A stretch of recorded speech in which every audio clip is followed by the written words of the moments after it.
Ya, buenas tardes a todos.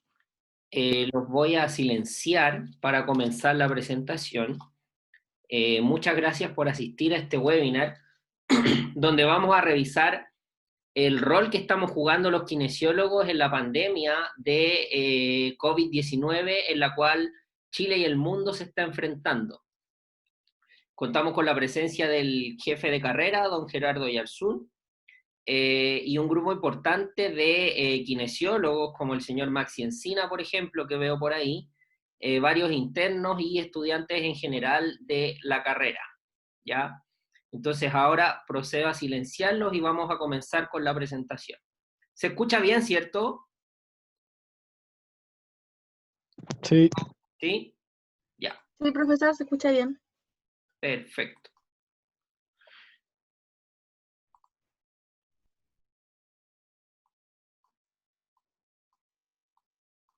Entonces vamos a dejar la ronda de preguntas para el final y vamos a comenzar la presentación.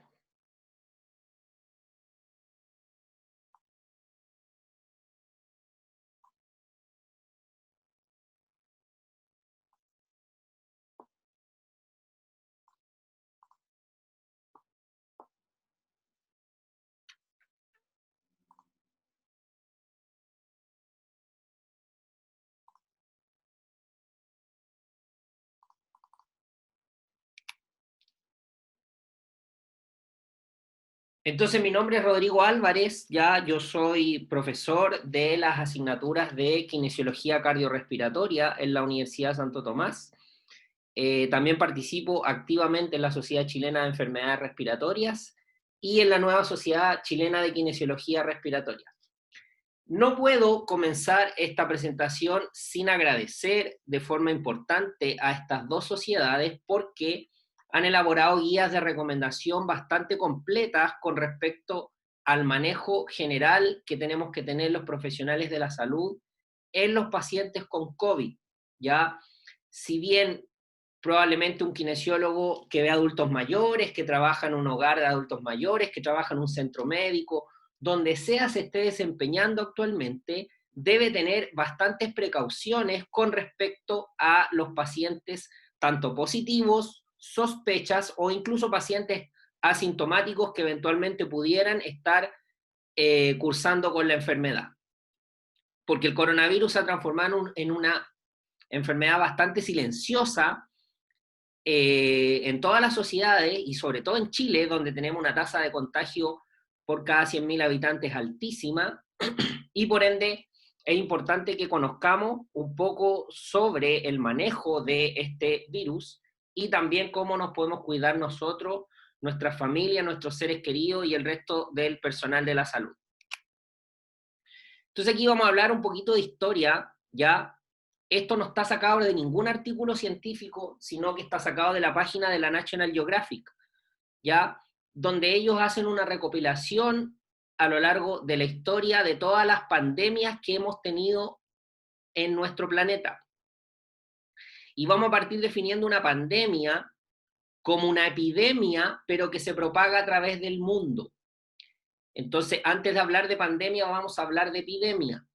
Una epidemia es una enfermedad que se contagia mucha gente en un periodo de en un periodo de tiempo muy cortito, ¿ya? Tenemos un caso explosivo, un aumento muy importante de los casos, ¿ya? Y obviamente esto satura, estresa y forza a los sistemas sanitarios a trabajar al máximo. Y es lo que está viviendo muchos países a nivel mundial. Estados Unidos, Brasil, gran parte de los países europeos, China, etc. Entonces, las pestes datan de épocas muy antiguas. Acá podemos ver la peste de Justiniano, la peste negra, la viruela, que son enfermedades de antes del siglo pasado, antes del 1900 y algo. Luego, en el siglo XX, tenemos la viruela, la gripe española, la gripe aviar, la gripe de Hong Kong y el VIH. ¿Ya? Entonces todas estas epidemias y pandemias fueron empezaron a ser superadas a lo largo del tiempo. ¿Y qué ocurre?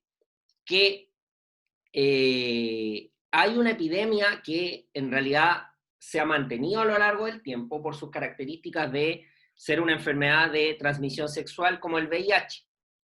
Pero en ningún caso ha tenido la explosión y los casos que hemos tenido con el SARS-CoV-2. El SARS-CoV-2 es el nuevo coronavirus que se da en diciembre del año pasado, comienzan los primeros casos y actualmente tenemos un panorama a nivel mundial tremendo, del cual Chile está viviendo semanas que son críticas. Estas semanas tenemos un sistema de salud que está profundamente estresado, que está al límite ya, y a pesar que el gobierno hace esfuerzos todas las semanas de traer nuevos ventiladores, de traer nuevos insumos, de reclutar recursos humanos, ¿qué está pasando? Estamos viendo todos que en realidad el sistema está siendo casi prácticamente superado. También hubo una pequeña pandemia, yo la llamo pequeña pandemia porque no tuvo los ribetes que ha tenido la pandemia actual. En el año 2009 ya tuvimos influenza H1N1 en Chile, pero los casos no superaron ni siquiera los 70.000 a lo largo de todo el invierno. Entonces podemos decir que el coronavirus actual ya, con lo poquito que llevamos estos 3 meses, marzo, abril, mayo, y ya comenzando junio, tenemos una cantidad de casos mucho mayor y una cantidad de muertes también mayor. Para hablar un poquito de epidemiología nacional, ya todos los días el ministerio está dando el reporte de las cifras, y si nos vamos al día de hoy, que es el 2 de junio, tenemos que ya superamos la barrera de los 100.000 casos el día de ayer. Entonces, hoy tenemos 108.686 casos, ya, y hace bastantes días ya hemos fluctuado entre los 3.000 y 4.000 casos. Ya hoy el reporte fueron 3.527 casos, de los cuales los casos nuevos fueron 3.206 sintomáticos y los asintomáticos 321. Y lamentablemente ya superamos la cifra de fallecidos de 1.000, y probablemente esta cifra se eleve y se siga elevando a lo largo de cada semana epidemiológica. Hoy día también batimos nuevo récord y llegamos a los 75 nuevas personas fallecidas por coronavirus o con coronavirus. Las recomendaciones del ministerio han ido cambiando, la forma de contar los fallecidos también ha ido cambiando. Ahora se va a incluir las personas con PCR pendiente que fallezcan. O sea, si se tomó la PCR al paciente, se le va a incluir, a pesar de que no haya llegado el resultado, se va a contar como caso de COVID-19. Y también probablemente puede eventualmente haber un subregistro, porque en realidad es imposible en un sistema sanitario testear a toda la población, o sea, realizar 18 millones de test a lo largo de un periodo de un par de semanas es imposible por recurso humano, por reactivo, por procesamiento de la muestra, y por ende hay personas que van a fallecer eventualmente y que no se van a contar. Y esto le está pasando a todos los países del mundo. La información epidemiológica de mi centro, como verán, está bastante desfasada, es del 22 de mayo, esto no se ha actualizado. Ya pensemos en un centro de salud de atención primaria de la zona poniente u occidente del Gran Santiago, donde tenemos aproximadamente 42.000, 43.000 inscritos validados FONASA.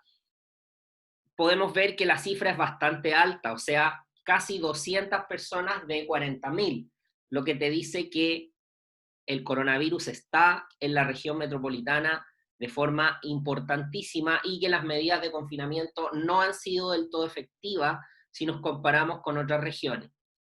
En mi centro, hasta la semana pasada, este reporte, les repito que no se ha actualizado, ya teníamos 105 pacientes de alta, 5 pacientes hospitalizados, lo que obviamente prende las alarmas, porque el paciente que se hospitaliza por COVID puede no volver, ya puede ocurrir la muerte, y de los cuales los COVID activos son 83.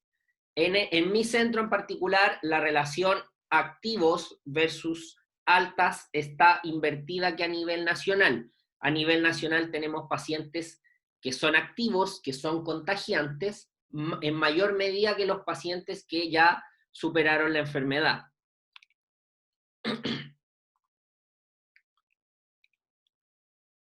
Entonces acá una definición de un artículo ya chino, porque desde donde tenemos más evidencia son de artículos chinos, que por suerte obviamente están en inglés disponibles, para que la población occidental podamos acceder a ellos.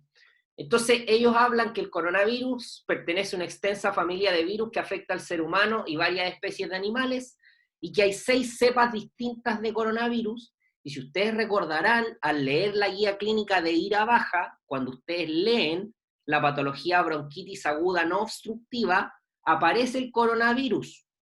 Aparece después del sincicial, aparece después del adenovirus, aparece después del neumococo o streptococo pneumoniae, aparece el coronavirus mencionado. Entonces, uno ya habla del coronavirus hace mucho tiempo, y si seguimos revisando la diapositiva, el primer SARS-CoV-1 surge en el año 2002 en China, pero no en Wuhan, en la ciudad de Cantón, ¿ya?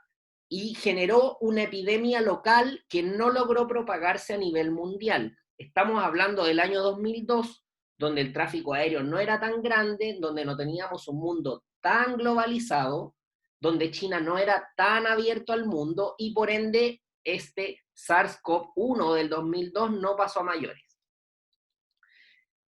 El virus tuvo una mutación, y el virus actual, o SARS-CoV-2, que es el nuevo coronavirus, se detecta por primera vez durante diciembre del año 2019, pero no en Cantón, sino que en Wuhan, ya la ciudad que fue el inicio, el primer foco donde se produjo esta pandemia. También otra cepa del coronavirus, la cepa MERS, el 2012 tuvo un brote en Arabia Saudita que no llevó a mayores. Entonces siempre hemos convivido con el coronavirus, ya lo mencionan artículos científicos, pero en ningún caso se transformó en la epidemia del siglo como lo está siendo actualmente, ¿ya? En ningún caso el SARS-CoV-1 ni este MERS se expandió a nivel mundial y generó la pandemia brutal que estamos teniendo a nivel mundial.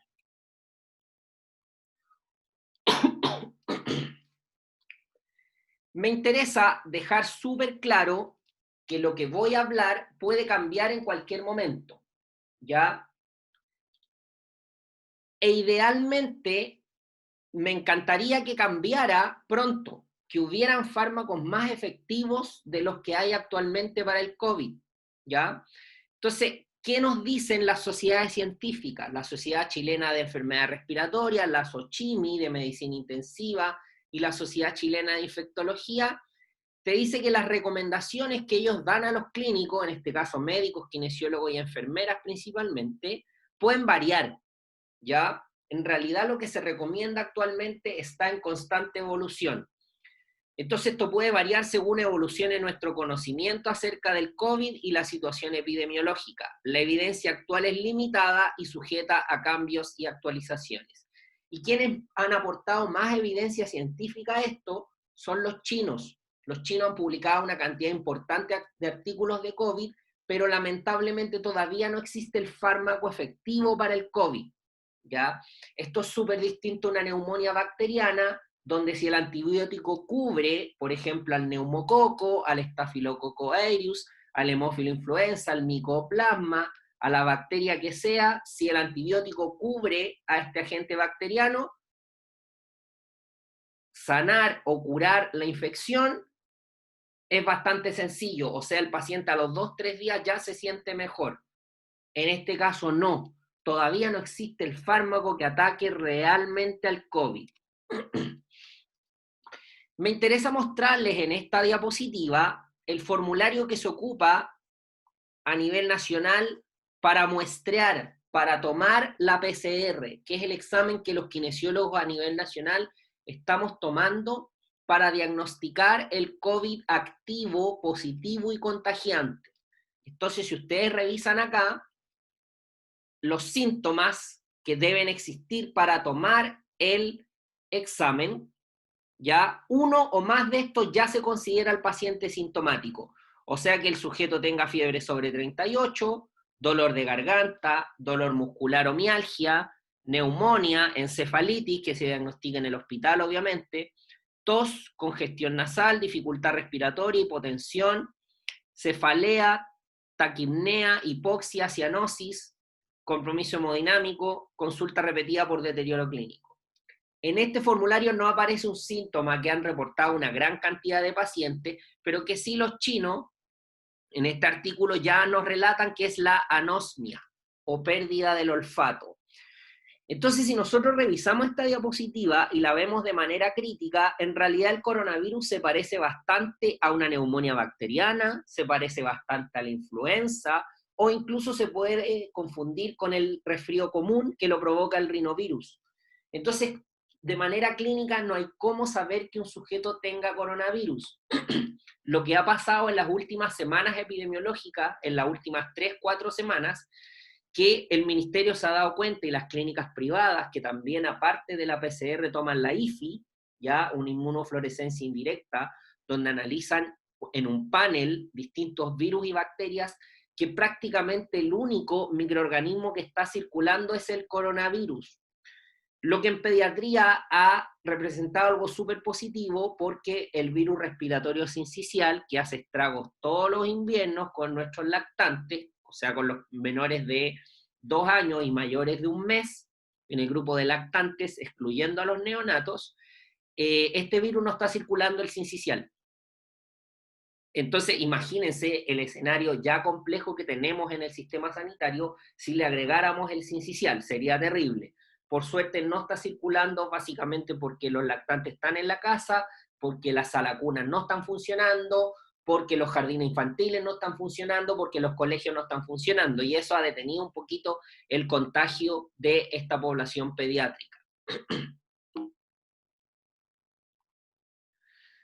¿Cómo se presenta el coronavirus? La literatura nos dice que el 80% de los casos son o asintomáticos o leves, y es lo que vemos en Chile. No todos los pacientes con coronavirus requieren hospitalización, por suerte, porque si no la situación sería aún más catastrófica y más compleja. Lo que te dicen los artículos y lo que se ha visto en Chile, acá hay un artículo de la Organización Mundial de la Salud, que el 20% causa un compromiso respiratorio severo que requiere un manejo hospitalario. O sea, 1 de cada 5 personas va a necesitar hospital, lo que para Chile es muy alto, porque Chile no estaba preparado, y en realidad ningún país, para recibir esta gran cantidad de pacientes que van a requerir cuidados respiratorios, que van a requerir oxigenoterapia, ventilación mecánica invasiva, ventilación mecánica no invasiva y soporte del sistema respiratorio para superar la enfermedad y finalmente no fallecer.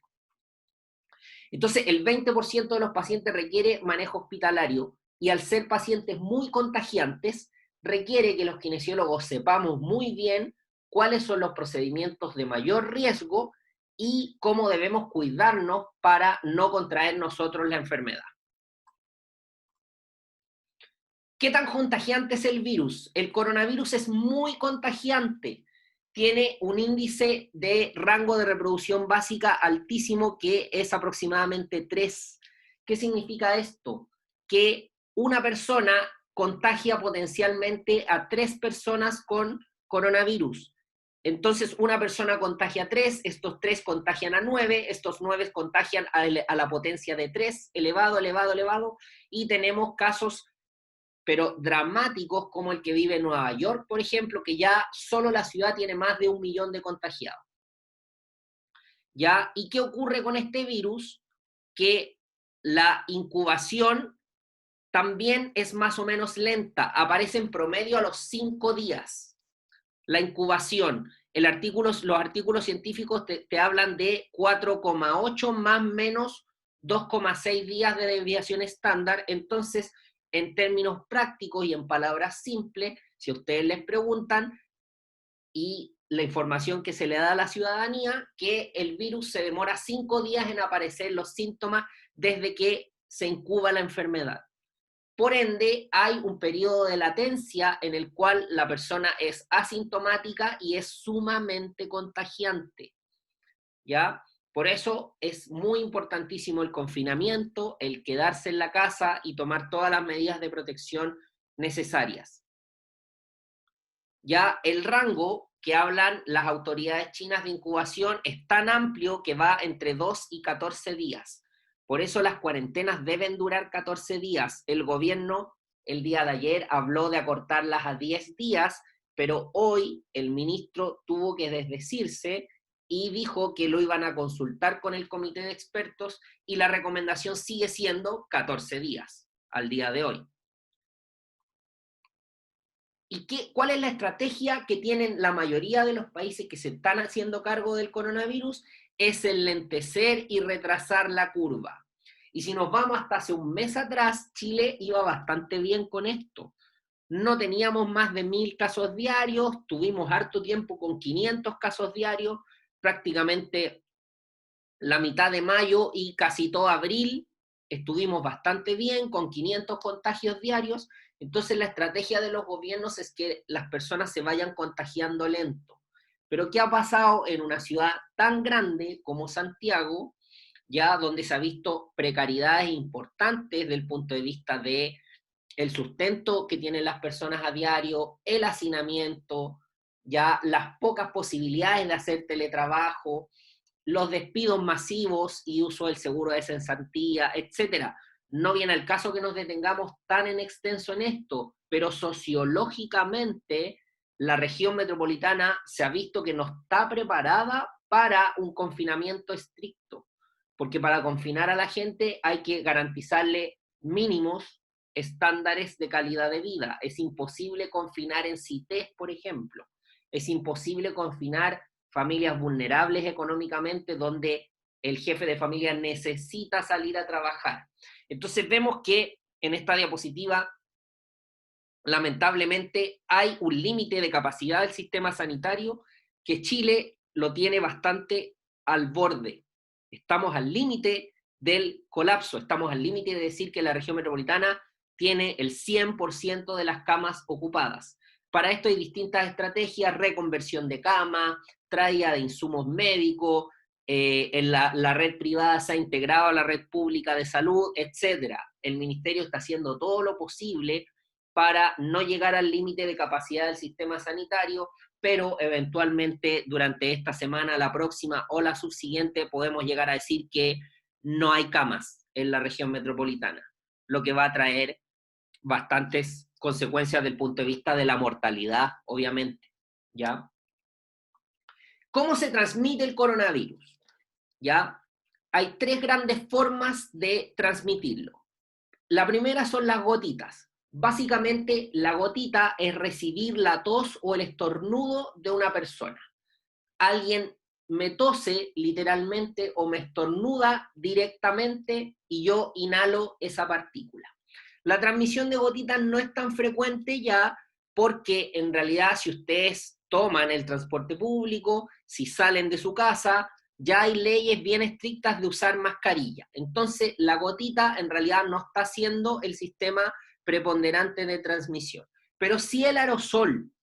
El aerosol es cuando la gotita se deposita en la atmósfera, ¿ya?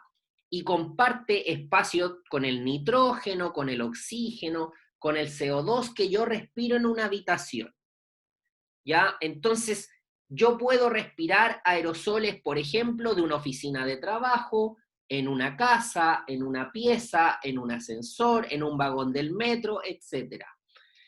Entonces, esta es la principal vía de contagio que se está dando actualmente. Yo fui al supermercado a comprar, hice la compra de la semana o de la quincena o del mes, habían aerosoles y yo los respiré, y si soy susceptible, me contagié de coronavirus. La otra gran forma de transmisión que existe actualmente, aparte del aerosol, es el contacto. ¿Y qué es el contacto? Tocar una superficie con el virus y luego rascarse la nariz o los ojos o la boca. Por eso es súper importante, para mitigar esta vía de transmisión, más allá de salir con guantes ya a la calle, es lavarse las manos frecuentemente. O sea, cuando la persona sale de casa y llega a la casa, lo primero que tiene que hacer después de entrar, es lavarse las manos. Se ha visto, pero no es concluyente la evidencia, que incluso el COVID se puede transmitir por el sistema digestivo. O sea, yo recibo verduras por delivery o las voy a comprar a la feria libre o las voy a comprar al supermercado, e incluso el COVID me lo puedo contagiar con una lechuga mal lavada, con un tomate mal lavado, a través de la carne, a través del pan, etc. ¿Ya? Pero la evidencia no es concluyente que vía el sistema digestivo nos podamos contagiar. Acá vemos una diapositiva de cómo previene el personal de salud el coronavirus. Y en mi centro en particular se ha visto que las personas y el personal sanitario que se ha contagiado no ha sido el personal que está atendiendo pacientes con COVID. Los contagios están siendo comunitarios, ¿ya? El personal de salud que se está contagiando principalmente en su casa, en el ascensor, en el transporte público, en el supermercado, etcétera, pero no en la atención directa de pacientes. Y tiene lógica, porque si se usan los adecuados elementos de protección personal, no debiera la persona contagiarse.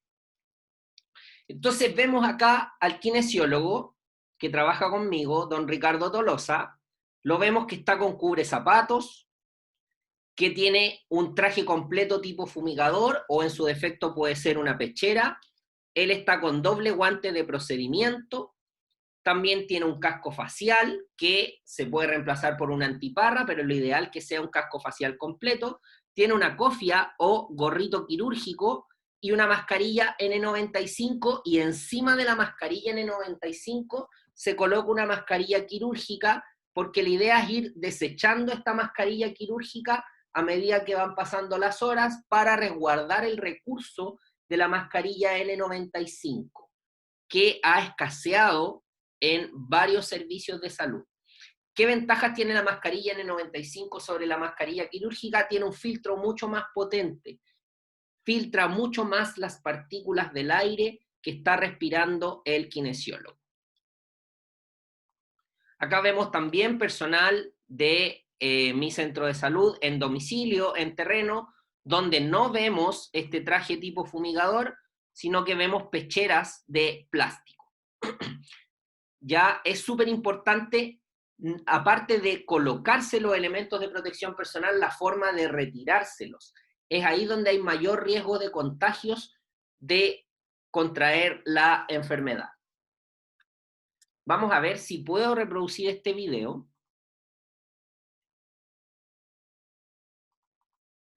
Este video es gentileza de el programa MUE, ya la formación de urgenciólogos de la Clínica Santa María.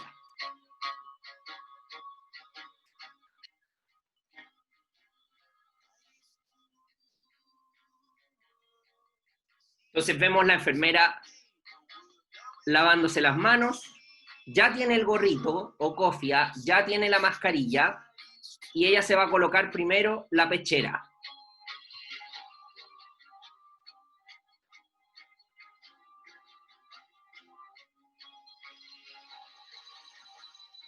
Entonces ella se coloca la pechera, se coloca el protector facial,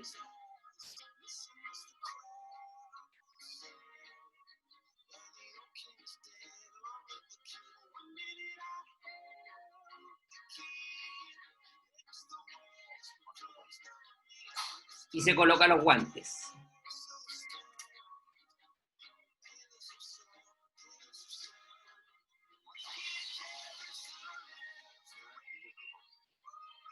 Ahora entra ella al box, termina de atender al paciente, se saca con mucho cuidado la pechera. Esto es clave. Aquí es súper importante no autocontaminarse con la pechera al sacarla.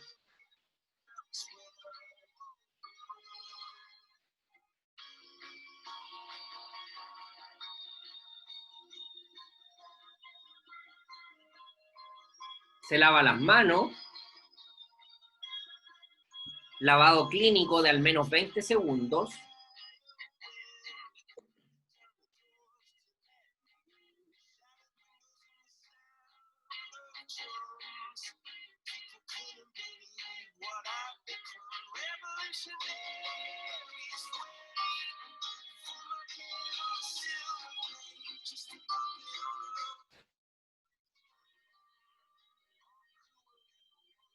entonces es súper importante que el lavado sea minucioso y dure al menos 20 segundos, se seca las manos,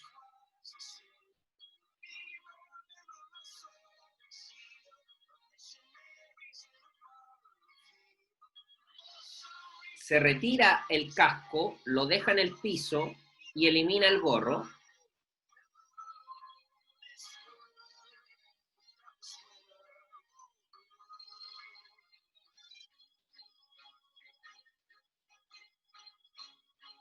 Se higieniza con alcohol gel al 70%.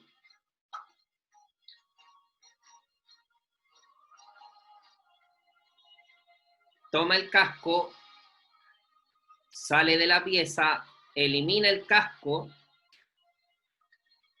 que puede ser desechado o reesterilizado, y se lava las manos finalmente.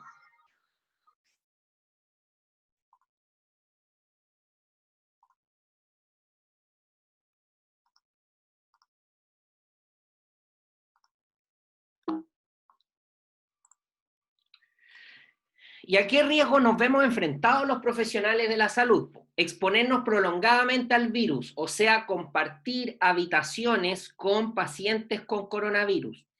Y los estudios han clarificado la forma de atender pacientes con COVID, donde antes en una UCI se entraba en promedio 20 veces a la pieza del paciente, y obviamente al ser un virus tan contagiante actualmente se entra a la pieza del paciente aproximadamente 5 veces en un día en vez de las 20 que se entraba antes.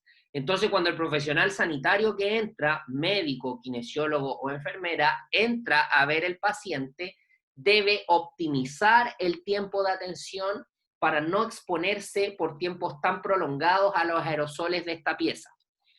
¿Ya?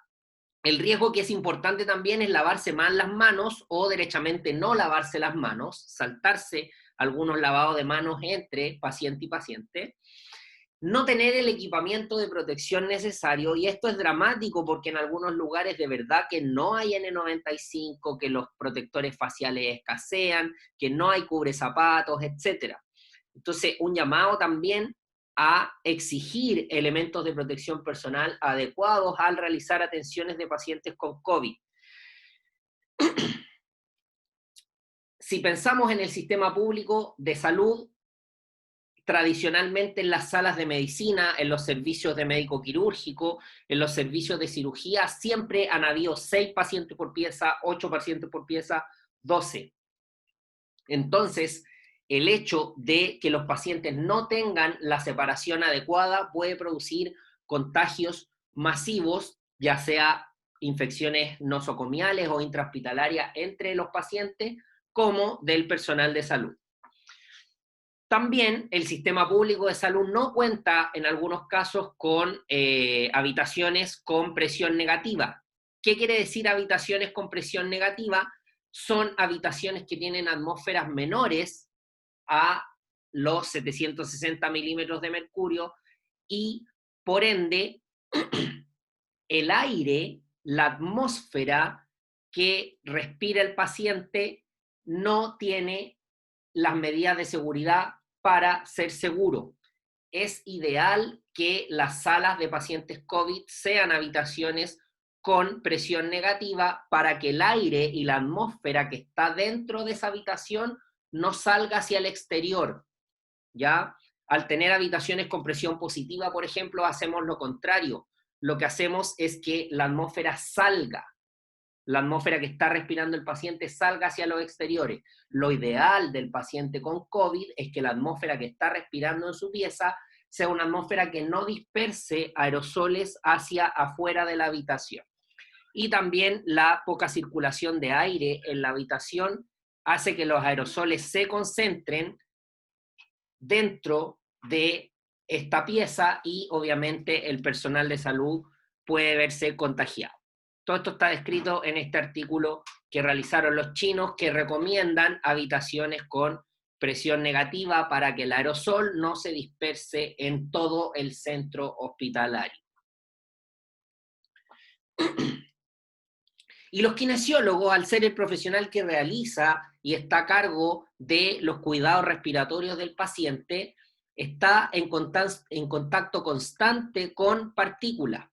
Entonces, ¿qué hacemos los kinesiólogos? Somos los encargados de instalar muchas veces nariceras, mascarillas simples, Venturi, mascarilla con reservorio, con y sin reinhalación, las nuevas nariceras de alto flujo, el Herbo 2, que es un equipo que el gobierno ha comprado en forma masiva y ya están llegando a los hospitales, la ventilación mecánica no invasiva, tanto el CPAP como el BiPAP, la aerosolterapia vía nebulizada y el facilitar el mecanismo de la tos. Entonces los kinesiólogos, al ser los profesionales del cuidado respiratorio, estamos súper expuestos a inhalar estas partículas y vamos a revisar con evidencia científica qué tanta es la dispersión de las partículas dependiendo del elemento que estemos utilizando. Y en la diapositiva siguiente podemos ver que lo más riesgoso en cuanto a dispersión de partículas son dos procedimientos que realizamos los kinesiólogos a diario, sobre todo los kinesiólogos de servicios de urgencia y de unidades de intermedio intensivo, como la UCI y la UTI. La naricera de 3 a 5 litros dispersa hasta 100 centímetros. Entonces, al momento que yo le coloco la naricera a un paciente, ya estoy súper expuesto. ¿Ya? Y por eso tenemos tanto profesional que ha resultado contagiado o incluso personal sanitario fallecido, sobre todo en otros países, y en Chile ya tenemos 6 profesionales sanitarios fallecidos. Entonces, vemos que lo más peligroso es la cánula nasal a 3 a 5 litros, y vemos también que el BiPAP, ¿ya? El BNI con una máscara facial total dispersa hasta 92 centímetros. Entonces, ¿cuáles son las indicaciones? Las indicaciones son preferir, obviamente, soporte, ya sea ventilatorio o como de oxígeno, que sea más seguro. ¿Y qué es más seguro, por ejemplo? La naricera de alto flujo, dispersa solo 17 centímetros si está bien colocada. ¿Qué dispersa poco también? La mascarilla con reservorio, ¿ya? Entonces, lo ideal es que prefiramos, ya, utilicemos estos medios de oxigenoterapia en desmedro que los que son más dispersantes. ¿Cuándo se hospitaliza un paciente COVID? ¿Cuándo se toma la decisión de hospitalizarlo?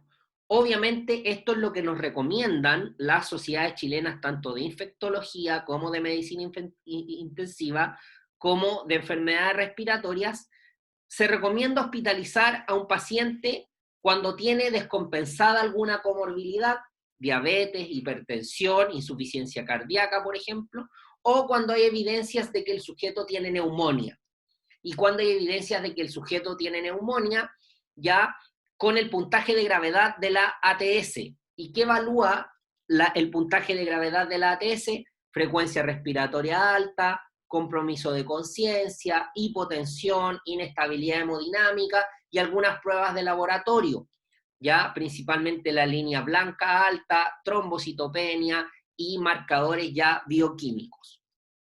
Entonces, cuando el sujeto se decide hospitalizar, si el sujeto satura más de 93% y no tiene un compromiso ventilatorio importante, se va a sala.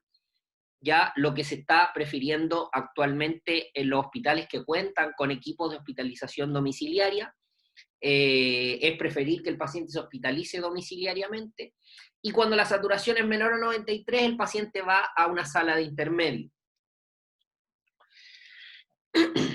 Entonces, dice acá que se sugiere hospitalizar en pacientes con enfermedad leve al momento de la evaluación, pero que se sospeche que puedan ser más graves, como pacientes con comorbilidades relevantes, que ya mencionamos, pacientes mayores de 65 años o inmunodeprimidos. Los pacientes con esta PAFI, este índice de presión arterial de oxígeno versus fracción inspirada de oxígeno menor a 250, se deben hospitalizar en salas de intermedio, o si el paciente necesita ventilación mecánica o tiene una inestabilidad hemodinámica, debe ir a unidades de cuidados intensivos. Con respecto al manejo farmacológico y lo que habíamos conversado al inicio, lamentablemente todavía no hay un fármaco que sea efectivo en curar el coronavirus. Y hay una carrera loca a nivel mundial por encontrar este fármaco. ¿Ya? ¿Cuáles son las recomendaciones actuales de las sociedades científicas encargadas de realizar estas guías clínicas? Repito, infectología, intensivo y respiratorio. Hablan que en ambulatorio el manejo debe ser sintomático. Inhalador si el paciente tiene obstrucción, antiinflamatorios o AINES si el sujeto tiene malestar general o fiebre, antihistamínicos si el sujeto está con mucha rinitis o mucha congestión nasal.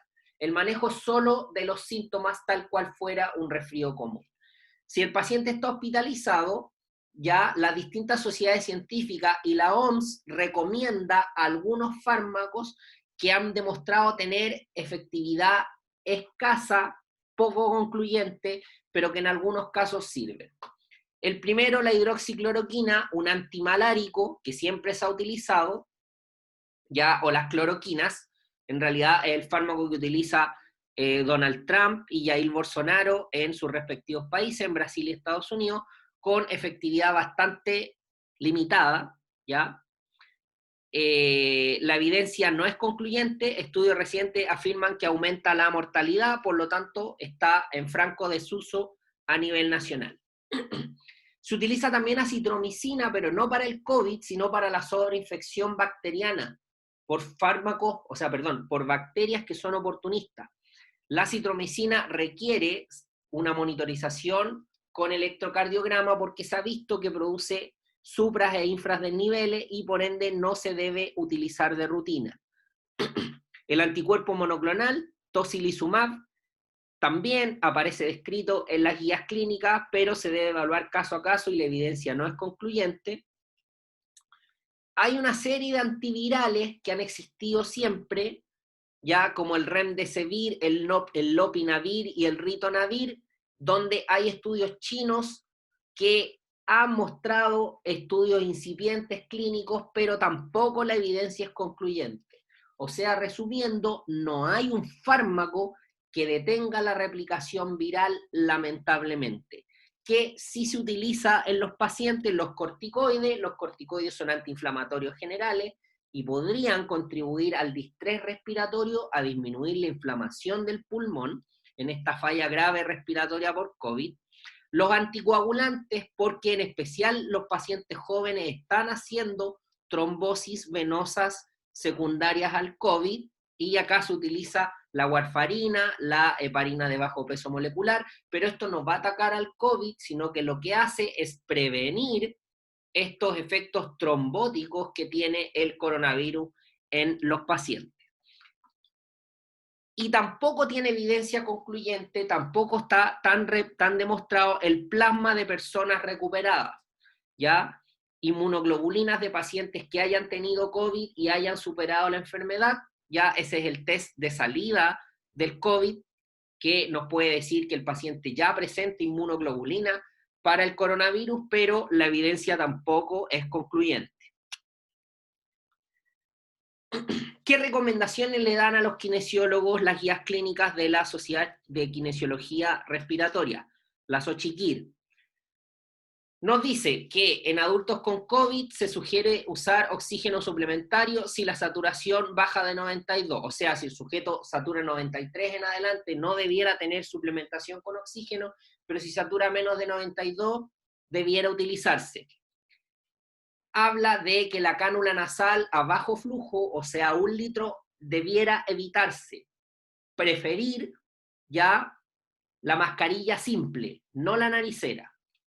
Preferir mascarilla facial simple hasta 5 litros o la mascarilla con reservorio hasta 10 litros porque dispersa mucho menos partículas. O el Venturi hasta el 60% e independientemente de la interfase de oxigenoterapia que tenga el paciente, encima de esta interfase de oxígeno, utilizar una mascarilla quirúrgica, o sea que el paciente esté con oxigenoterapia y además con una mascarilla para limitar la dispersión de aerosoles. Ya, idealmente no sobreoxigenar al paciente, que no tenga una saturación más allá del 96% para evitar la hipercapnia, y si la falla se mantiene a pesar de la oxigenoterapia convencional, usar la cánula nasal de alto flujo, el equipo Herbo 2, que ha llegado masivamente al país y que algunas clínicas y hospitales ya lo tenían. ¿Ya? Esta es la cánula nasal de alto flujo. Yo puedo administrar acá hasta 40 a 60 litros de oxígeno por naricera, cosa que obviamente con una cánula nasal tradicional yo puedo llegar hasta los 5 litros. Si le subo de los 5 litros puedo tener malestar, resequedad nasal, y en realidad no es tolerada por el sujeto. Entonces, preferir estas cánulas nasales de alto flujo para la oxigenoterapia porque dispersan menos aerosoles y dan una FiO2 más alta que la oxigenoterapia por naricera tradicional. Entonces, lo que recomiendan las guías clínicas, iniciar con flujos bajos, aumentando hasta 40 a 60 litros por minuto, ya dependiendo de la PAFI, obviamente. A mayor PAFI, menor es el litraje que se debe dar, a menor PAFI, mayor es el litraje que se debe dar. Y en caso de signos evidentes de dificultad respiratoria, independiente de este índice PAFI, iniciar a 60 litros por minuto. Estas cánulas tienen que estar muy bien utilizadas, si no filtran y producen aerosoles, y lo que se recomienda, según la Xochitl, es utilizar una mascarilla quirúrgica que debe ser reemplazada cada 6 a 8 horas. O sea, el paciente tiene su cánula nasal de alto flujo y encima una mascarilla. Si el paciente eventualmente pudiera tener una N95, sería ideal, pero la N95 es una mascarilla que ahoga mucho más.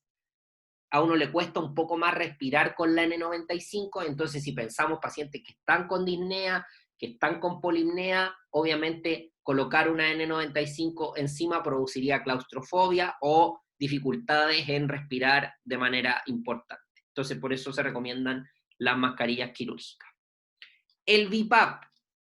El BiPAP, esta ventilación mecánica no invasiva, es soporte ventilatorio muy usado a nivel hospitalario, muy usado en los servicios de urgencia, ya en el cual los kinesiólogos que trabajan en ambiente hospitalario están bastante familiarizados con el BiPAP. El BiPAP es un elemento que sirve en pacientes con falla respiratoria, pero lo que hay que ver es que el paciente rápidamente se acople al BiPAP, rápidamente tolere al BiPAP y tenga rápida mejoría en los gases. Ya el paciente tiene que mejorar en 1 hora. Si el sujeto no mejora con el BiPAP en 1 hora, lamentablemente hay que intubarlo rápidamente porque retrasar la intubación se ha visto que aumenta la mortalidad. ¿Ya? ¿Cuándo se recomienda usar el BiPAP? Como terapia de inicio, en casos seleccionados tratados por expertos en ventilación mecánica no invasiva, expertos como los kinesiólogos, ¿cierto? Y en condiciones de seguridad. Como terapia puente hasta el inicio de la ventilación mecánica invasiva. Cuando no tengamos un invasivo, pero lamentablemente, les repito, si el sujeto no se acopla bien a lo invasivo, va a fallecer, ya retardar la intubación por el BiPAP no está recomendado. Para transportar sanitariamente a pacientes, ya sea en ambulancias o en helicópteros. Describe la literatura el uso de BiPAP en atención primaria, lo que sería una buena idea, pero no está implementado a nivel nacional.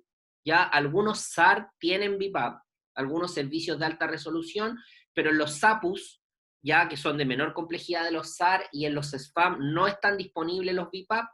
Probablemente a futuro sería una estrategia bastante buena implementar esta ventilación mecánica no invasiva, quizás no pensando en coronavirus, pero sí pensando en pacientes con EPOC que estén cursando crisis. También se habla como terapia paliativa en casos seleccionados, pacientes con limitación del esfuerzo terapéutico, ¿cierto? Pacientes oncológicos, adultos mayores, y en el último caso, en pacientes con orden de no intubar y pacientes muy ancianos, con mayores de 85, donde probablemente si el paciente se intubara, sería muy difícil sacarlo de esta condición. Entonces, el BiPAP puede ser una alternativa. La ventilación mecánica invasiva, ya llámese ventilación ya sea por traqueostomía, cuando es ya a largo plazo, o por tubo, en las etapas iniciales del distrés respiratorio por COVID.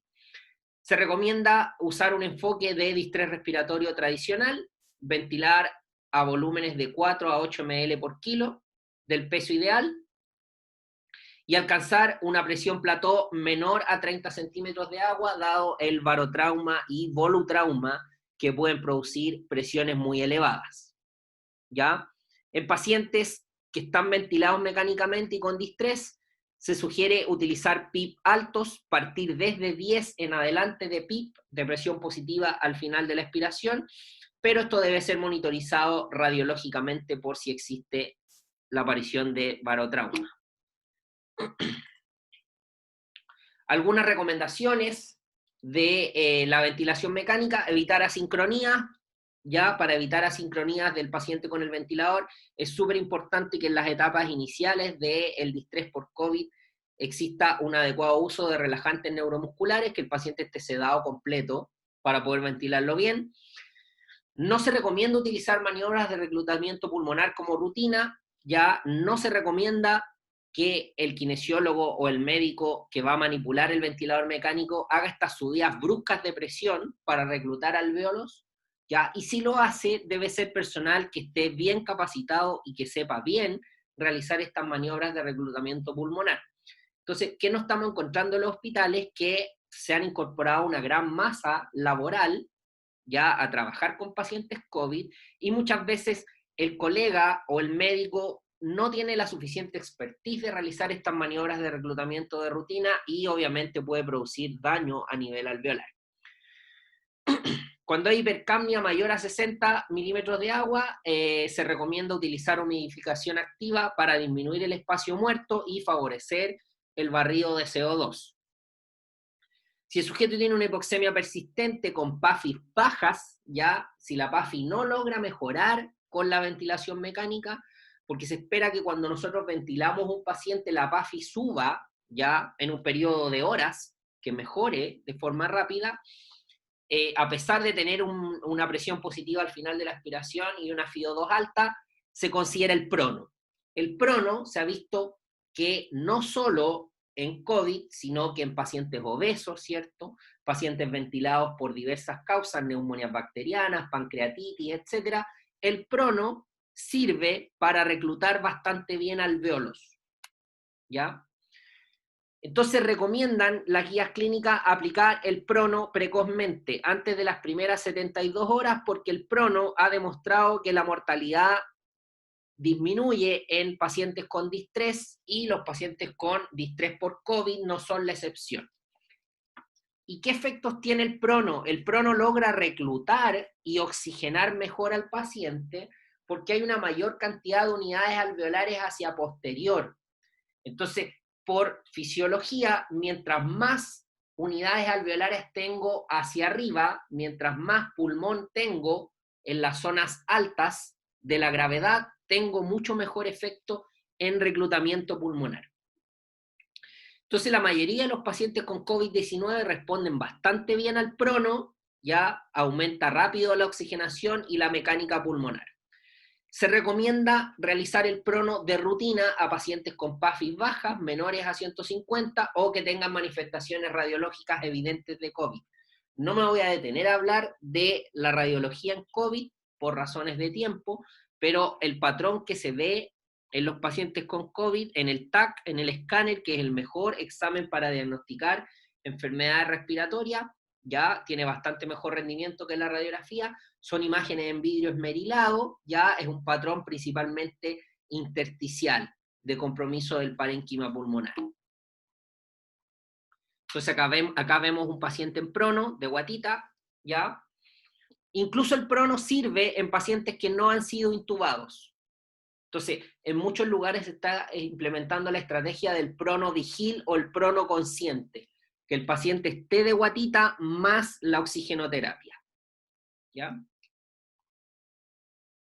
La kinesioterapia, las técnicas kinésicas, el clapping, la presión descompresión, los labios fruncidos, los ejercicios respiratorios, el air staking, toda la serie de técnicas que usamos los kinesiólogos no están recomendadas de rutina, ¿ya? ¿Por qué? Por la aerosolización que producen y también porque estos pacientes generalmente hacen un cuadro seco. Es un cuadro netamente restrictivo, no es un cuadro hipersecretor.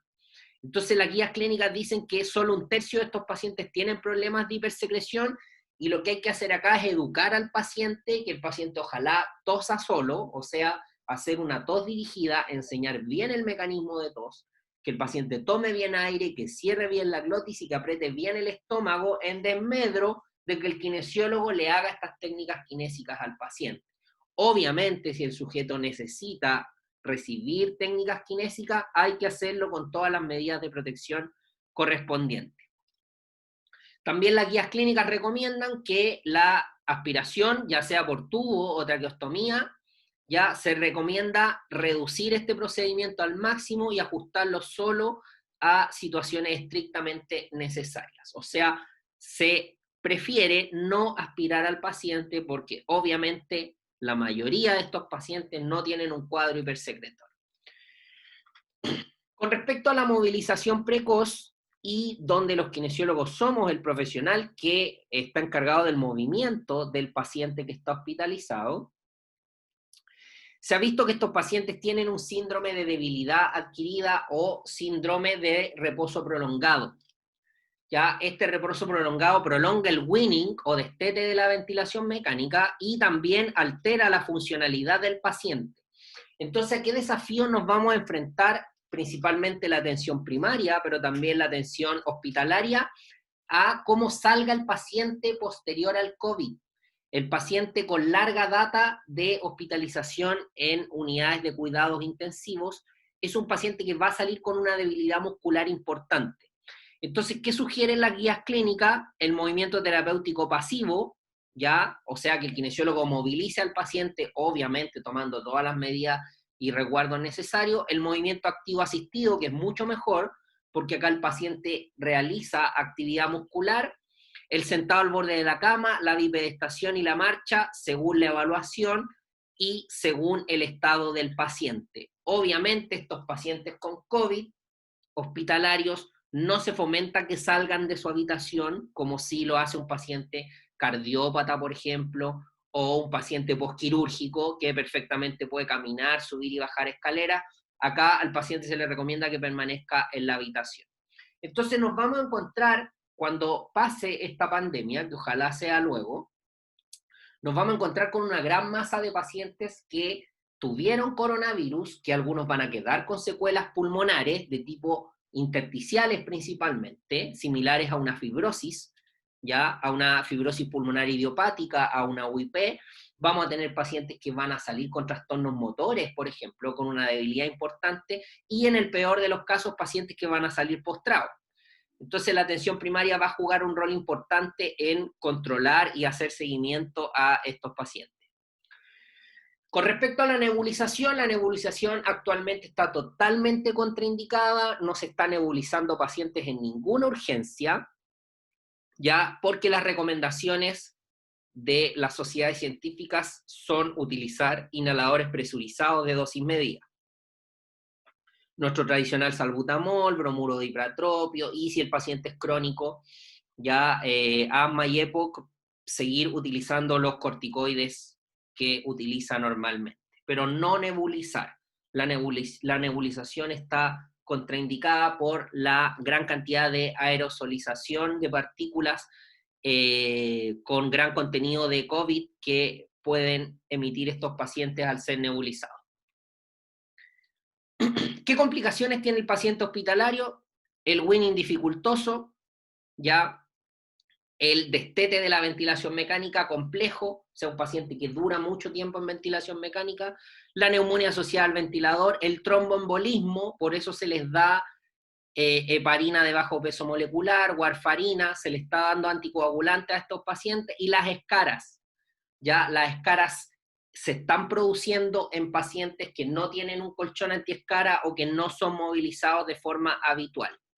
¿Ya? ¿Y qué pasa? Que al ser un paciente COVID y al limitarse las visitas del personal TENS y de enfermería y del personal kinésico, pueden producirse estas escaras por la poca movilización que tiene el paciente. Y también una complicación a futuro es la debilidad adquirida en la UCI.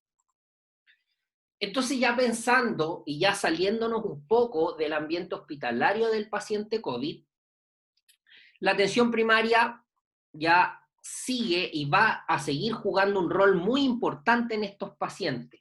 Actualmente, por ejemplo, los secuelados de adenovirus, ya pediátricos, visitan los CRS, los CDT y algunas sala IRA, los secuelados de tuberculosis, ya ocupan un porcentaje importante de pacientes que se atienden en las salas ERA, y por lo tanto toda la red pública, toda la atención primaria va a tener que recibir a estos pacientes que tuvieron coronavirus.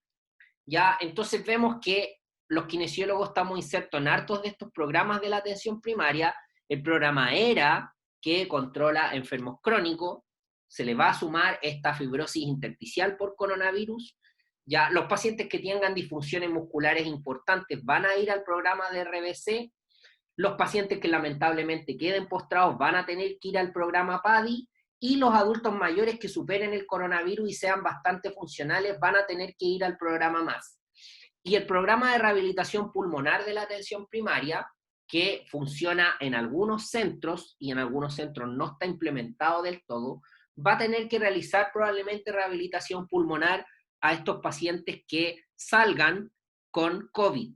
Obviamente esto va a ser cuando ya esté superada la pandemia, cuando ya baje el número de casos y cuando ya estemos en una situación bastante más controlada de la que estamos actualmente. ¿Cuál es la experiencia en el CEFAM Violeta Parra? ¿A qué nos hemos visto enfrentado todo el equipo de salud? Ya, el rol del kinesiólogo y la enfermera es bastante similar, ya, en cuanto a el triage o categorización. El triage en el consultorio lo realiza el kinesiólogo, pero en el SAPU lo realiza la enfermera, y se han implementado áreas COVID, y todos los centros de salud, ya sea hospitalarios como ambulatorios, han implementado áreas exclusivas para la atención de pacientes COVID. Ya se ha implementado el sistema de kinesiólogo refuerzo en SAPU o extensión horaria de lunes a lunes, ya en muchos centros, en otros sigue siendo solo el fin de semana, pero eso depende de la realidad local. Ya se han reforzado los consultorios con un kinesiólogo de 22 horas.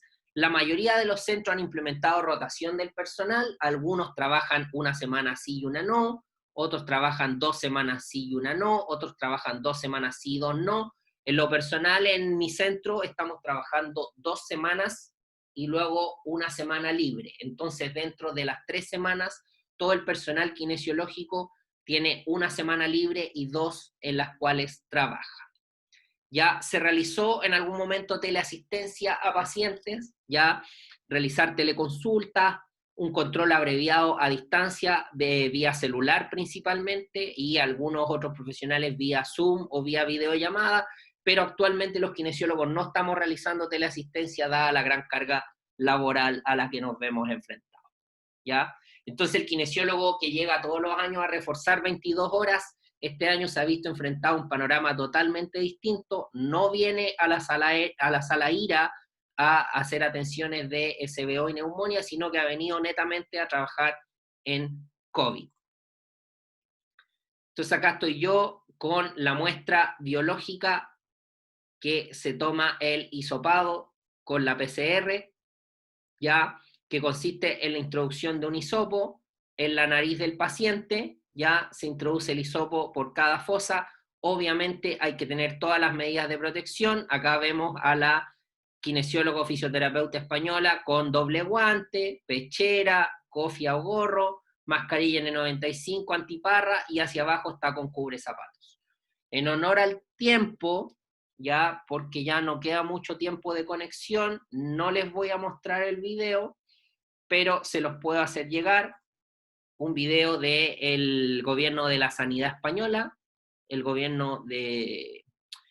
Ministerio de Salud Español, se llama el Ministerio de Sanidad, donde podemos ver cómo se realiza el hisopado. Se los puedo hacer llegar, o si no, lo pueden revisar en YouTube.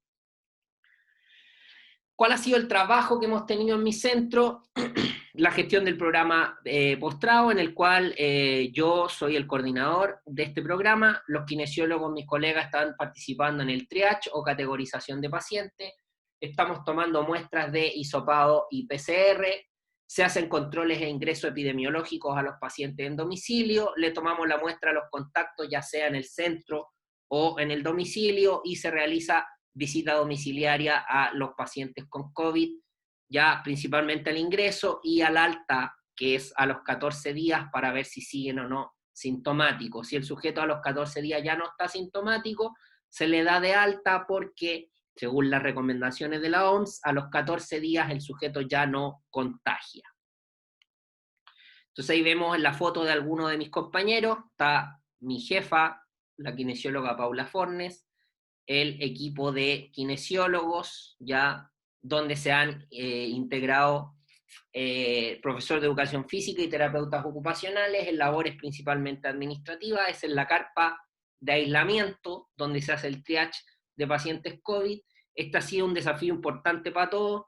Agradecer a mi equipo que se han portado un 7, todos están trabajando full, ya a nuestros choferes, al personal, a los terapeutas ocupacionales que nos han apoyado, y estamos todos intentando sacar adelante esta pandemia. Es difícil, nos cansamos, estamos todos más estresados, pero la idea es que obviamente ojalá la curva baje pronto, y que pronto nos volvamos a abrazar, que pronto podamos volver a salir, que pronto volvamos a retomar nuestras actividades y nuestra vida que hemos tenido siempre. Ese es mi correo, ya está disponible, la mayoría de ustedes ya lo tienen. Les recomiendo la página de la SER, de la Sociedad Chilena de Enfermedades Respiratorias. Siempre tiene mucha información, tiene cursos online, es bastante buena, es bastante amigable.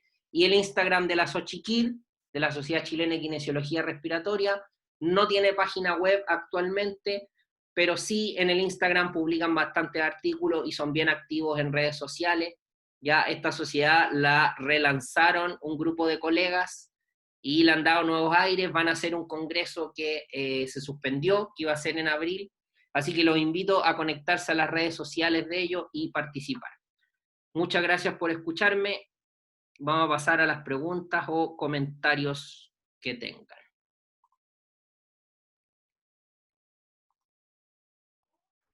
Profe, acá Jair Jiménez. Dame un segundito. Espérame un poquito.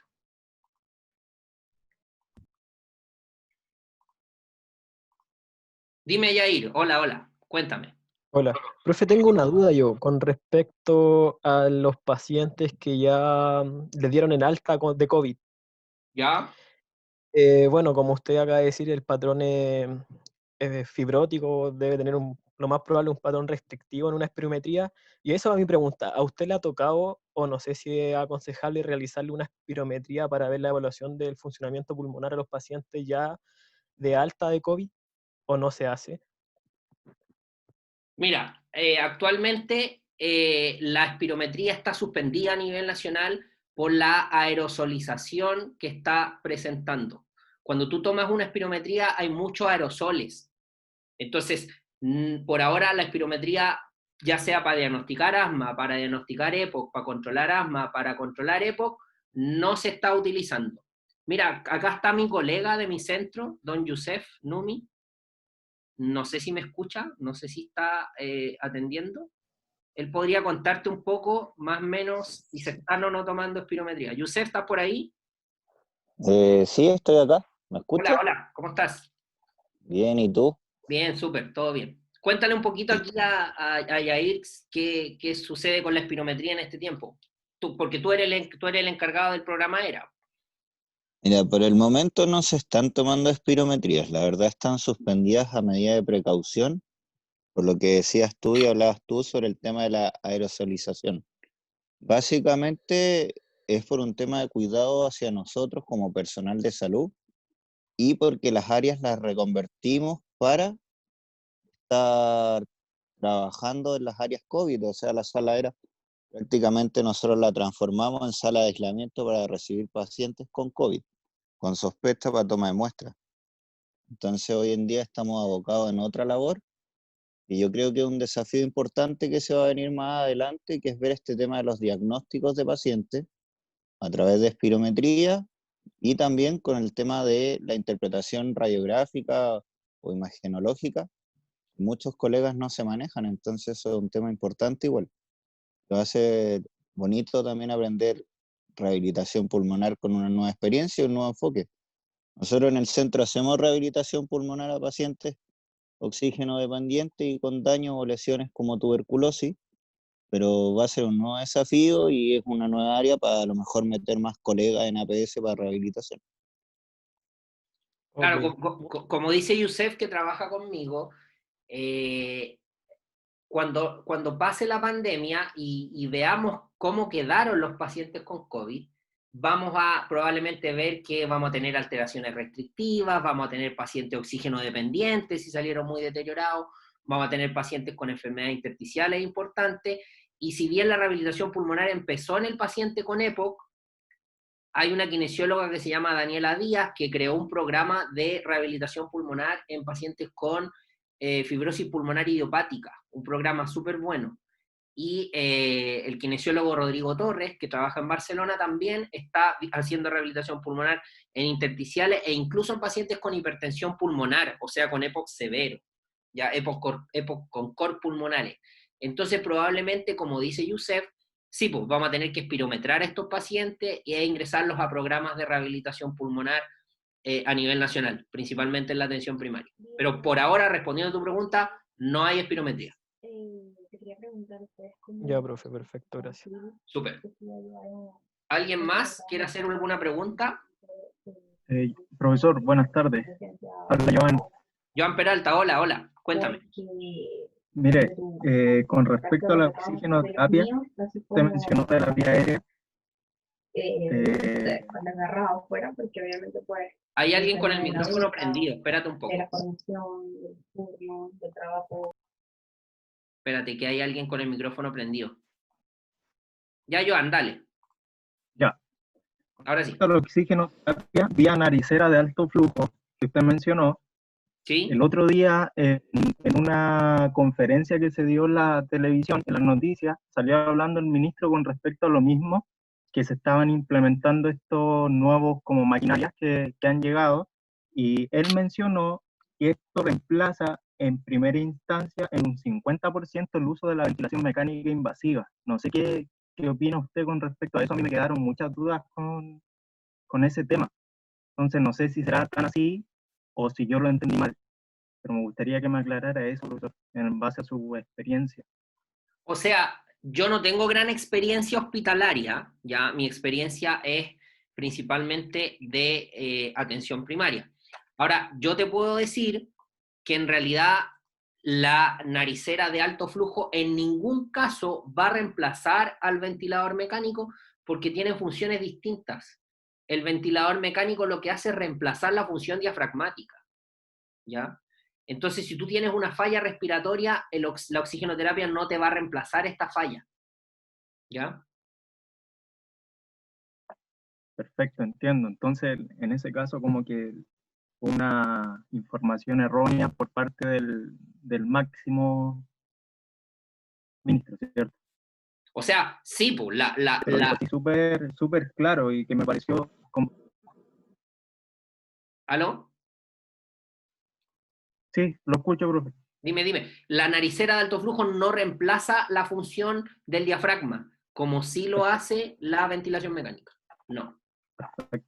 Y otra duda con respecto a las maniobras de reclutamiento pulmonar ¿Sí? que usted alusión, ¿eso se refiere en relación a la programación, por ejemplo, de, no sé, en relación a la PIP, cuánta PIP se programa, Sí. o con respecto a maniobras como más kinesiológicas? No. Las maniobras de reclutamiento pulmonar no son kinesiológicas, no son técnicas kinésicas. Las maniobras de reclutamiento pulmonar consisten en subir bruscamente las presiones del ventilador para abrir pulmón, en periodos menores a 1 minuto. Ya, perfecto, muchas gracias. Poner PIP e IPAP así muy alto, y así tú reclutas pulmón que está colapsado. Puedes buscar, hay muchos artículos, mucha literatura que habla de maniobras de reclutamiento pulmonar. Obviamente tiene que hacerlo un terapista ventilatorio certificado, o sea, un kinesiólogo, que tenga buena formación en ventilación mecánica, invasiva y no invasiva, pero en realidad ahora nos estamos encontrando que muchos kinesiólogos se han incorporado a la red, y obviamente si no tienen la capacitación debida, no se recomienda que hagan estas maniobras. Tiene que hacerlo personal que esté capacitado. Pero no son Y para no quitarle más tiempo, la Sí, última duda que me surgió con respecto a la espirometría. Si un ¿sí? paciente, por ejemplo, antes de contagiarse de COVID-19, tenía un patrón totalmente obstructivo, ¿Sí? al momento de después de que empiece con sus terapias kinesiológicas post ya esté sano, digamos, de COVID, se presentaría, haciendo una hipótesis obviamente, se presentaría como un patrón mixto o terminaría siendo más restrictivo que obstructivo. Depende. Por ejemplo, las secuelas de tuberculosis, hay pacientes que se comportan como paciente obstructivo y pacientes que se comportan como paciente restrictivo. Depende del daño. Si el paciente queda muy dañado, si queda con muchas zonas cicatrizales, muchas zonas fibróticas, va a quedar con un patrón restrictivo nuevo. Pero si el paciente no queda con tanta secuela por COVID, pero sigue teniendo su asma, se va a comportar como paciente obstructivo. Recuerda que el paciente espirométrico puede ser obstructivo, puede ser restrictivo o puede ser obstructivo con CBF disminuida, que era el antiguo patrón mixto que tú dices. Pero no se habla de patrón mixto, se habla de obstructivo o de obstructivo con CBF disminuida, que sería un paciente que aparte del patrón obstructivo también tiene disminución en los volúmenes, o sea que se comporta también un poquito como restrictivo sin ser restrictivo, o sea es obstructivo. Perfecto. Muchas gracias, profesor. Vale. Y gracias por su presentación. No, de nada, gracias a ustedes por conectarse. ¿Alguien más quiere hacer alguna pregunta, algún comentario? El jefe Carrera, don Gerardo, no sé, pregunten, chicos. Cualquier cosa. Profe, que se me generó una duda con lo que estaba hablando con Joan. Dale. Si el usuario que cayó por COVID era una persona sana, ¿Ya? estuvo en ventilación mecánica durante, por ejemplo, 1 mes, el patrón de él no debería ser obstructivo, ¿o sí? No, o sea, el COVID va a dejar secuelas restrictivas, que todavía no las vemos porque estos pacientes no los hemos recontrolado del punto de vista de la saladera, de tomarle un Claro. rayo, de tomarle un espiro. Van a ser pacientes restrictivos.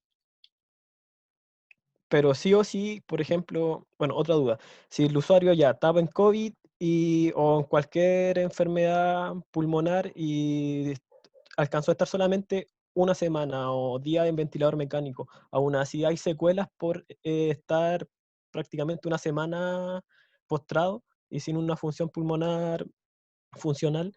Depende de la sedación. Mientras más larga es la sedación completa, con más secuelas quedan los usuarios. O sea, pero es que aquí nos metemos ya como a la ventilación mecánica. Mientras más tienes al paciente en modos controlados, más daño hay. Mientras más tiempo lo tienes en modos asistidos, ¿ya? O en modos intermitentes, mejor es el pronóstico. Entonces, va a depender de la edad del paciente, cuántos días tuvo en la UCI, etc.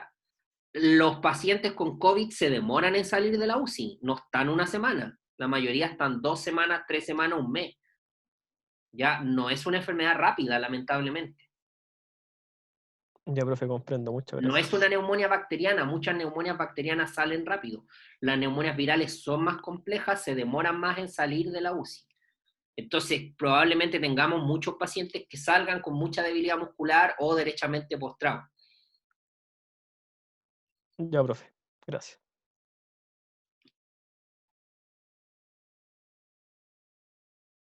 ¿Alguien más quiere hacer algún comentario, alguna pregunta? Voy a revisar el chat, que no lo he visto.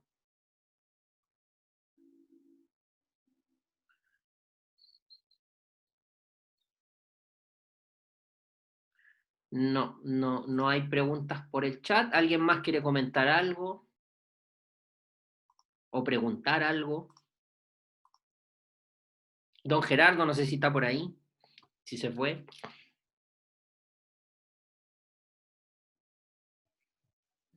Cedo el micrófono, nos quedan 5 minutitos. Profe, Javi, hola. hola, profe. Buena la presentación, me gusta. Tengo una duda porque hace 2 días supe de una persona que era alérgica a los broncodilatadores. Ya, Si en ese caso esa persona cayera con COVID, porque puede pasar, sí. ¿cómo se maneja en ese caso por el tema? Porque el COVID igual genera mucho lo que es la activación, la sobrereacción de la cadena de complementos, ¿cierto? No, Sí, sí, es una sí, respuesta inflamatoria exagerada. claro. Sí. ¿Cómo sería en ese caso en una persona que tenga alergia a ese tipo a los broncodilatadores? ¿Cómo se manejaría?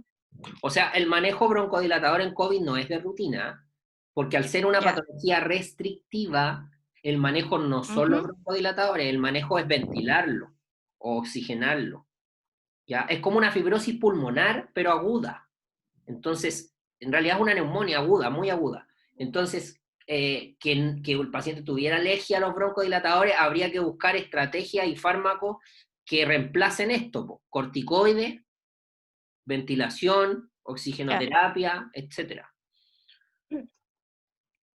ya. Lo mismo pasaría como por ejemplo con no, ¿cómo se llama esto? La antibiótico. En lo mismo se buscaría, o sea, así mismo se buscaría otra estrategia poder controlar lo que está generando el virus, ¿o no?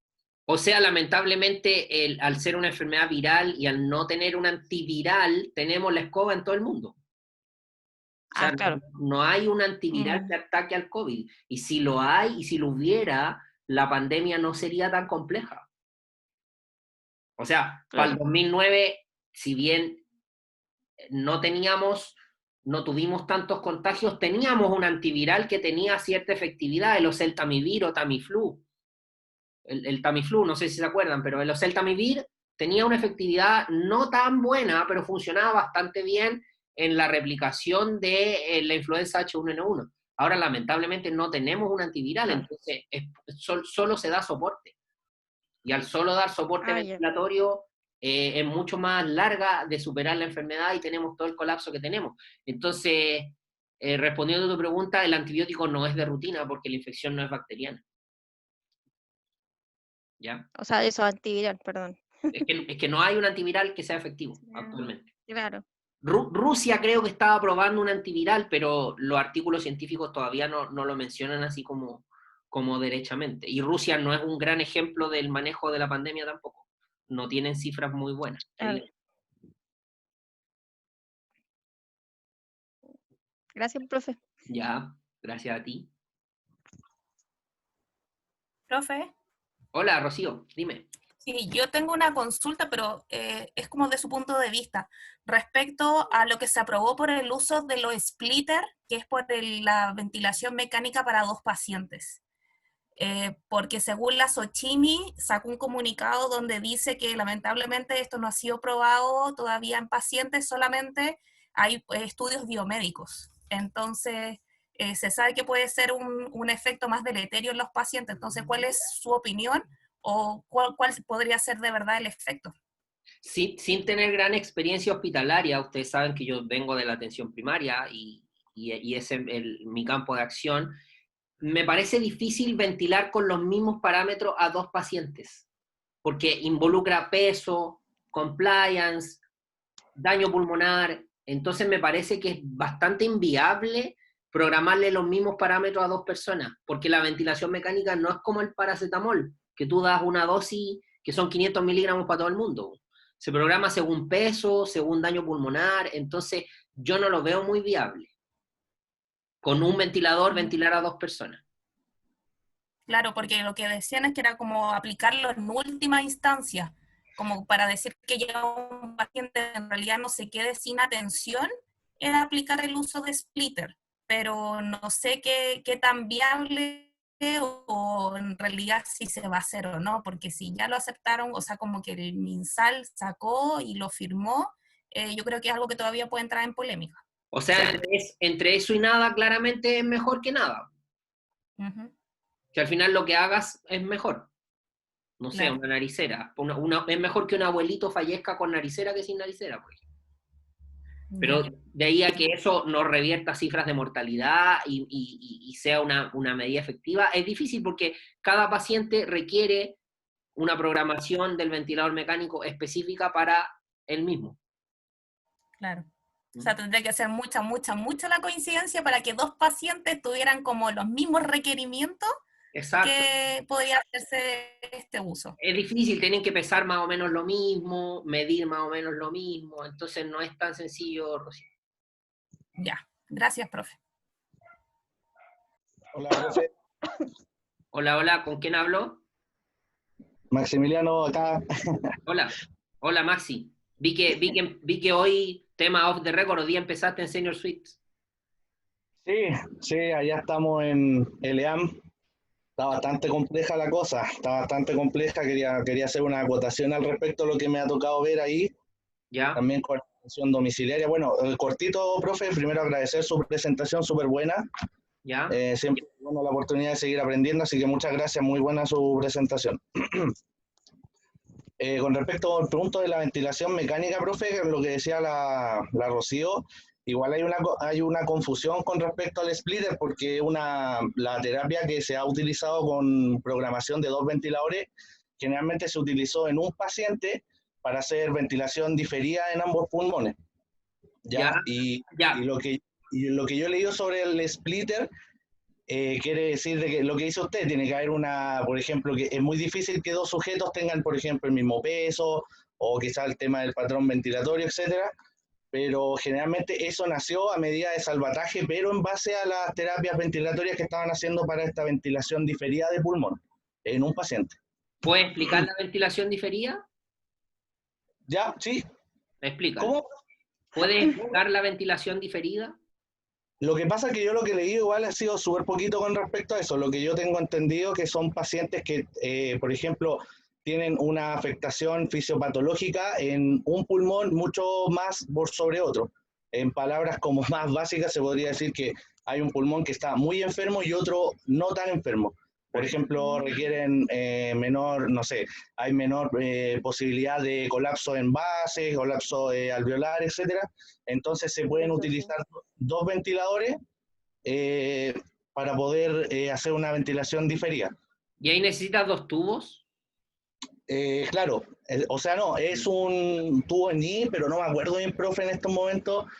Hay algo específico con respecto a ese tubo que que tiene forma con respecto a cómo es nuestro árbol bronquial, cómo es el bronquio derecho con respecto al izquierdo anatómicamente. O sea, en palabras simples, van una serie de parámetros de presiones, volúmenes y tiempo a un pulmón, y al otro pulmón van otros parámetros de presiones, volúmenes y tiempo.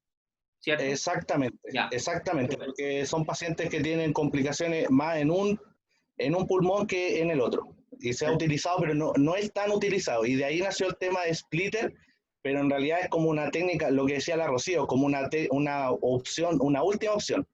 Claro. Pero resumiendo, es poco viable desde el punto de vista de que 2 pacientes no tienen el mismo cuadro a pesar de tener COVID. Exactamente. Sí, Exacto. es muy difícil, muy difícil. Súper, gracias por tu aporte.